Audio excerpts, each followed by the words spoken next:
कांग्रेस के वरिष्ठ नेता शशि थरूर के नेतृत्व में एक महत्वपूर्ण भारतीय प्रतिनिधिमंडल कोलंबिया पहुंचा, जिसका मुख्य ध्येय अंतर्राष्ट्रीय स्तर पर आतंकवाद के विरुद्ध भारत के दृढ़ संकल्प और स्थिति को स्पष्ट रूप से प्रस्तुत करना था।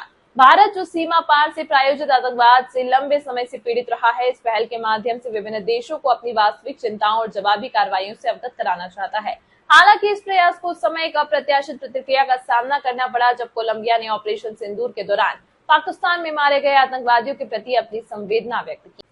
कोलंबिया का यह रुख न केवल थरूर और प्रतिनिधिमंडल के अन्य सदस्यों के लिए निराशाजनक था, बल्कि यह भारत के व्यापक राजनयिक प्रयासों के लिए भी एक झटका माना गया। भारत ने वैश्विक समुदाय को पाकिस्तान की उन हरकतों से अवगत कराने के लिए व्यापक स्तर पर अपने प्रतिनिधिमंडलों को विभिन्न देशों में भेजा है, जिनके कारण भारत में आतंकवाद को बढ़ावा मिला है।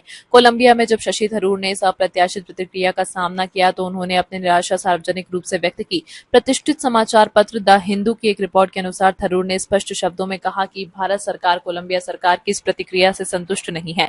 शशि थरूर ने ऑपरेशन सिंदूर का विशेष उल्लेख करते हुए इस बात पर जोर दिया कि भारत ने जो भी कार्रवाई की, वह अपनी संप्रभुता और नागरिकों की सुरक्षा सुनिश्चित करने के लिए आत्मरक्षा के सिद्धांत के तहत की थी। उन्होंने कोलंबिया में अपने समकक्षों और मित्रों से आग्रह किया कि वे इस महत्वपूर्ण अंतर को समझें कि आतंकवादियों को भेजने वाले और उनका प्रतिरोध करने वाले हमलावर और अपनी रक्षा करने वाले दोनों को एक ही तराजू पर नहीं तोला जा सकता है। कोलंबिया में स्थित भारतीय दूतावास ने इस घटनाक्रम पर अपनी प्रतिक्रिया सोशल मीडिया प्लेटफॉर्म एक्स पर साझा की। दूतावास ने यह भी जानकारी दी कि बोगोटा में अपने प्रवास के दौरान भारतीय प्रतिनिधिमंडल कोलंबिया की संसद के महत्वपूर्ण सदस्यों, विभिन्न मंत्रालयों के प्रतिनिधि, प्रतिष्ठित थिंक टैंकों और प्रभावशाली मीडिया हस्तियों के साथ विस्तृत चर्चा करेगा। भारत सरकार ने आतंकवाद के खिलाफ अपने संघर्ष को वैश्विक स्तर पर और प्रभावी ढंग से प्रस्तुत करने के उद्देश्य से एक महत्वपूर्ण राजनयिक पहल की। इस पहल के तहत 7 बहुदलीय प्रतिनिधिमंडलों का गठन किया गया। इन प्रतिनिधिमंडलों का गठन विशेष रूप से 22 अप्रैल को जम्मू और कश्मीर के पहलगाम में हुए हृदय विदारक आतंकवादी हमले की पृष्ठभूमि में किया गया था। इस हमले ने भारत की आतंकवाद विरोधी नीतियों को और अधिक मुखरता से अंतर्राष्ट्रीय समुदाय के सामने रखने की आवश्यकता को रेखांकित किया।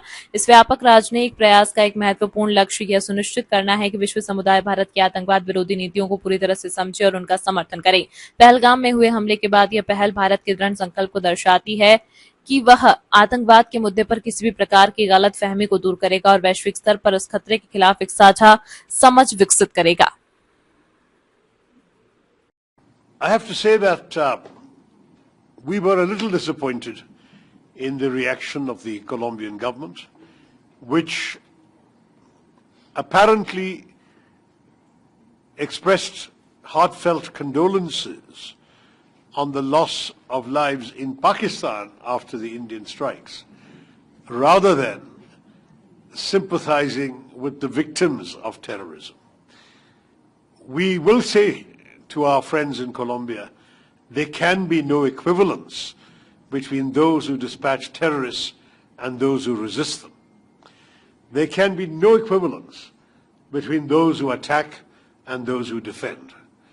We are only exercising our right of self-defense, and if there is any misunderstanding here on this score, we are here to dispel any such misunderstanding.